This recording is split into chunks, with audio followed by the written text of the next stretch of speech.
Praise the Lord. Habakkuk പ്രവചനം 2-ാം അധ്യായത്തിന്റെ 3-ാം വാക്യം. ദർശനത്തിനൊരു അവധി വെച്ചിരിക്കുന്നു, അത് സമാപ്തിയിലേക്ക് ബന്ധപ്പെടുന്നു. സമയം തെറ്റുകയില്ല, അത് വൈകിയാലും അതിനായി തന്നെ കാത്തിരിക്കുക, അത് വരും നിശ്ചയം. അതേ പ്രിയരെ, ഈ വചനത്തിലൂടെ ഈ പ്രഭാതത്തിൽ കർത്താവ് നമ്മളോട് സംസാരിക്കുകയാണ്.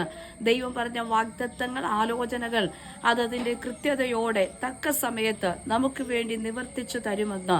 അങ്ങനെയെങ്കിൽ സാറയുടെ ജീവിതത്തിൽ ദൈവം പറഞ്ഞ യഹോവയുടെ അരുളപ്പാട് അനുസരിച്ച് കർത്താവ് പറഞ്ഞ ആ ഡേറ്റിനകത്ത് തന്നെ ദൈവം അത് നിവർത്തിച്ചു കൊടുത്തുവെങ്കിൽ നമ്മുടെ ജീവിതത്തിൽ കാലങ്ങൾ താമസിക്കുന്നു എന്ന് നാം വിചാരിക്കുമ്പോൾ, സമയങ്ങൾ മുൻപോട്ട് പോകുന്നുവെന്ന് നാം വിചാരിക്കുമ്പോൾ, സർവശക്തനായ കർത്താവ് പറയുക, അത് തക്ക സമയത്ത് നമുക്ക് വേണ്ടി നിവർത്തിച്ചു തരുന്ന, അതെ, അത് ദൈവികമായ സമയത്ത് തന്നെ നമ്മുടെ ജീവിതത്തിൽ അത് വെളിപ്പെട്ട് വരും.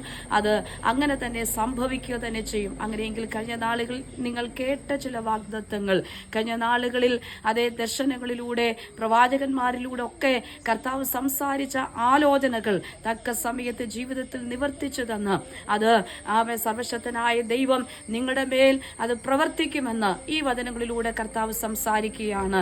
നാം പലപ്പോഴും ചിന്തിക്കും, കർത്താവ് പറഞ്ഞ ദൂതുകൾ, വാഗ്ദത്തങ്ങൾ എന്തേ വൈകുന്നു, സമയം വൈകിപ്പോകുന്നു എന്നൊക്കെ നമുക്ക് തോന്നുമെങ്കിലും സർവശക്തനായ കർത്താവ് ഈ വചനങ്ങളിലൂടെ ഒക്കെ പറയാ, അത് തക്ക സമയത്ത് നമുക്ക് വേണ്ടി പ്രവർത്തിച്ച് അതിന്റെ നിവർത്തീകരണത്തിലേക്ക്, അതിന്റെ പൂർത്തീകരണത്തിലേക്ക് സർവശക്തനായ കർത്താവ് നമ്മെ കൊണ്ടുപോകും. അതുകൊണ്ടല്ലേ ശിമിയോൻ നാഥ, തിരുവചനം പോലെ ഞങ്ങളെ വിട്ടയക്കണമേ, ജാതികൾക്ക് വെളിപ്പെടുവാനുള്ള രക്ഷയെ എന്റെ കണ്ണ് കണ്ടുവല്ലോ എന്ന് പറഞ്ഞ് കർത്താവ് യേശു ക്രിസ്തുവിന്റെ കരങ്ങളിലെടുത്ത് അതേ ആലയത്തിൽ ദൈവത്തെ മഹത്വപ്പെടുന്നത്, തന്നോടുള്ള വാഗ്ദത്തങ്ങളുടെ നിവർത്തീകരണം, ആത്മനിയോഗത്തോടെ ആലയത്തിൽ ചെന്നവന് വേണ്ടി അത് തക്ക സമയത്ത് നിവർത്തിച്ചു കൊടുത്തുവെങ്കിൽ പ്രിയരെ, ആ വാഗ്ദത്തങ്ങൾ നമ്മോട് കൂടെ അത് വൈകത്തില്ല, അത് സമയം തെറ്റുകയില്ല, അതെ നമുക്ക് വേണ്ടി പ്രവർത്തിക്കും, അത് വരും നിശ്ചയം. ഉറപ്പോടെ പ്രാർത്ഥനയോടെ മുൻപോട്ട് പോകാം.